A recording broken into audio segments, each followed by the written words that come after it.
મિત્રો, ભક્તિ ભાવ સ્ટોરી ચેનલમાં આપ સૌનું સ્વાગત છે। આ સૃષ્ટિના જીવો કેવી રીતે ફસાય છે એના વિશે સાંભળીએ। આંખ, કાન, નાક, જીભ અને ત્વચા આ 5 ઇન્દ્રિયો જીવને કેવી રીતે ફસાવે છે તે સમજાવવા ગરુડ પુરાણમાં 5 પ્રાણીઓનો દાખલા તરીકે ઉપયોગ કરેલ છે, જેનો શ્લોક આ પ્રમાણે છે।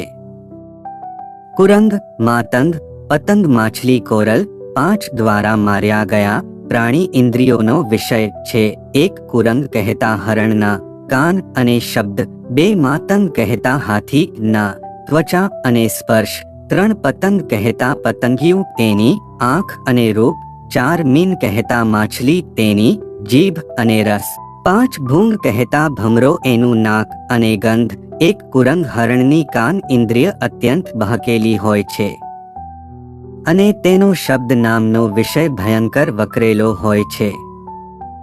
તેના કારણે આ હરણ જ્યાં સંગીત વાગતું હોય ત્યાં બકરીની જેમ લાચાર બની બેસી જાય છે અને તેને કારણે પકડનાર પકડી લે છે ત્યાં સુધી તેને કાંઈ ભાન રહેતું નથી। પરિણામે અમૂલ્ય એવી તેની નાભીમાંની કસ્તુરી તે ગુમાવે છે અને જિંદગી બરબાદ થઈ જાય છે। તેવી જ રીતે જે લોકોની શ્રોત્રેય ઇન્દ્રિય વકરેલી હોય છે તેમને ભગવદ્ ગુણ કીર્તન સાંભળવા ગમતા નથી અને આખો દિવસ લોકોની નિંદાઓ અને રેડિયો ઉપર સિનેમાના ગીતો સાંભળે છે અને હરણની જેમ જીવનની કસ્તુરી ગુમાવે છે। 2 માતંગ હાથીની સ્પર્શેન્દ્રિય અત્યંત બહેકેલી હોય છે અને તેનો સ્પર્શ નામનો વિષય ભયંકર વકરેલો હોય છે।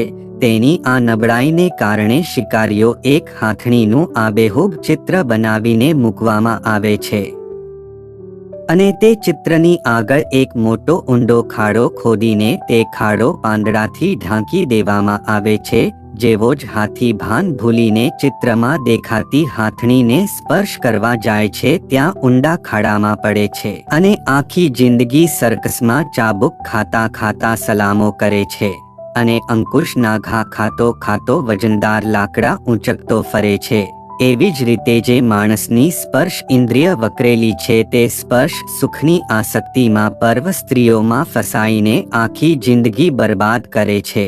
3 પતંગ, પતંગિયું પકડવું બહુ મુશ્કેલ છે, પરંતુ તેની ચક્ષુ ઇન્દ્રિય અત્યંત વકરેલી હોય અને તેનો રૂપ નામનો વિષય ભયંકર વકરેલો હોવાથી તે કૂદી કૂદીને દીવામાં પડે છે અને બળે છે અને મરે છે। 4 મીના માછલીની રસના ઇન્દ્રિય અત્યંત બહેકેલી હોય છે અને રસ નામનો વિષય ભયંકર વકરેલ હોય છે, તેથી તે જીભના સ્વાદના લોભમાં આબાદ રીતે પકડાઈ જાય છે અને પાણીની બહાર ખેંચાઈને તરફડીને મરે છે। તેવી જ રીતે માણસોની પણ આ જ દશા છે। માણસની જીભ તો એક ખતરનાક ઇન્દ્રિય છે। જીભની અવળચંડાઈને લીધે જ દવાખાના અને મોટા ભાગની કોર્ટો અને કચેરીઓ નભે છે। આ જીભમાં હાડકું નથી છતાં અનેકના હાડકાં ભાંગાવે છે। 5 ભૂંગ ભમરો એટલો જોરદાર હોય છે કે ગમે તેટલો જાડો લાકડાનો લો હોય તેને કોરીને સોંસરવો બહાર નીકળી જાય છે, પરંતુ તેની ઘ્રાણેન્દ્રિય એટલી બહેકેલી હોય છે અને તેનો ગંધ નામનો વિષય એટલો વકરેલો હોય છે કે કમળની સુગંધમાં તે અત્યંત આસક્ત બની જાય છે અને સાંજ પડે ત્યારે કમળની પાંદડીઓ બંધ થવાની તૈયારીમાં હતી પણ ભમરો કમળની સુગંધમાં ભાન ભૂલી ગયો હોય છે, તેથી ભમરાને કમળમાંથી બહાર નીકળવાનું મન થતું નથી અને પોતાનો જીવ ગુમાવે છે।